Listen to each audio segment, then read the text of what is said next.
Well, earthquakes, they're a fact of life here in Southern California, but no one can predict with certainty when the next massive quake, known as the big one, will hit. Experts define the big one as a quake of at least a 7.8 magnitude along the southern part of the San Andreas Fault.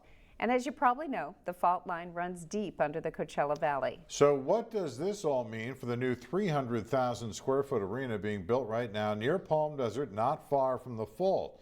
And how safe will it be if a major earthquake does hit? News Channel 3's Peter Dowd spoke with the arena's structural engineers and is here with an in-depth look at all of this. Peter. John and Karen, the science began with seismologists who looked at likely seismic accelerations, meaning changes in velocity, which could affect the arena during an earthquake. Engineers then took those accelerations and designed the building to withstand powerful seismic forces. Construction is well underway at the new arena, one of the biggest and most expensive projects the Coachella Valley has ever seen. Renderings show what the $300 million privately funded arena is expected to look like once it's completed by the end of 2022. It'll include seating for about 11,000 people and 2 ice rinks, along with several lounge and club areas. But it's also being built with something far less glamorous in mind: earthquakes.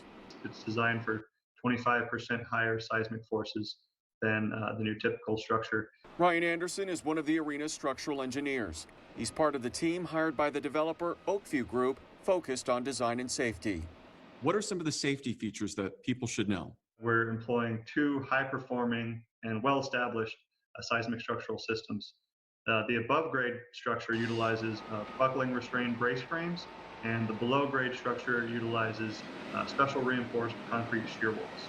The steel brace frames are an encased steel brace frame that are excellent energy dissipation, excellent shock absorbers, very predictable seismic behavior, and thus are very commonly used here in California. I think we got another earthquake. Yep, we definitely have an earthquake going on. Steel frame buildings are designed to bend with the enormous forces of an earthquake without breaking. That's exactly what happened at Dodger Stadium back in July 2019 when the 7.1 magnitude Ridgecrest quake shook Southern California. How are they continuing to play baseball? I don't understand how the players can't feel it.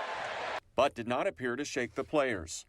I felt the ground beneath me Correct. Moving left and then right and then left and right, and it wasn't stopping. That same quake shook an NBA game in Las Vegas, stopping play but did not cause any damage. So correct. Compared to all the other numerous arenas that Oakview Group has built across the globe, this arena is designed for the highest seismic forces and has the most structural precautions. The reason? The San Andreas Fault. And you can actually see the fault line just a short distance away.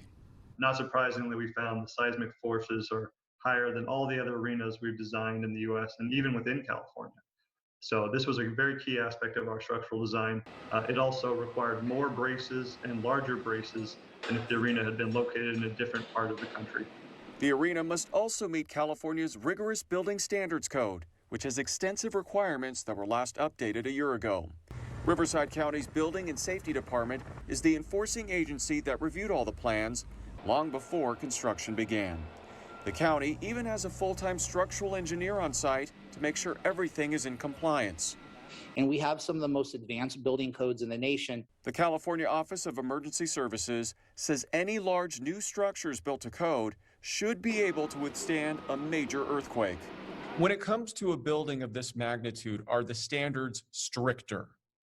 The higher a building goes, the greater the risk. There's load-bearing capabilities that you have to meet to ensure that you use the right type of construction material, and it's constructed in such a way that it will stand up if there were to be pressures faced upon it, either by capacity or by an earthquake or by something else. How confident are you that the arena will be safe in the event of an earthquake? Confident. We have designed the arena for all the known seismic conditions that we could possibly know, and with the building code in mind, I believe we've designed it for all those conditions. Something else to keep in mind, the arena is not tall compared to its horizontal dimensions. County officials say its shear walls and limited openings make it highly resistant to earthquakes. So if the big one does hit, They say the arena may in fact turn out to be one of the safest places in the entire valley. You can watch my full in-depth interview with the structural engineer coming up at 6:30 on CBS Local 2. And we've also posted a discussion about earthquakes and fault lines with our Valley meteorologist Haley Clausen, which you can find in the article for this story on KESQ.com. Reporting live, Peter Dowd, News Channel 3.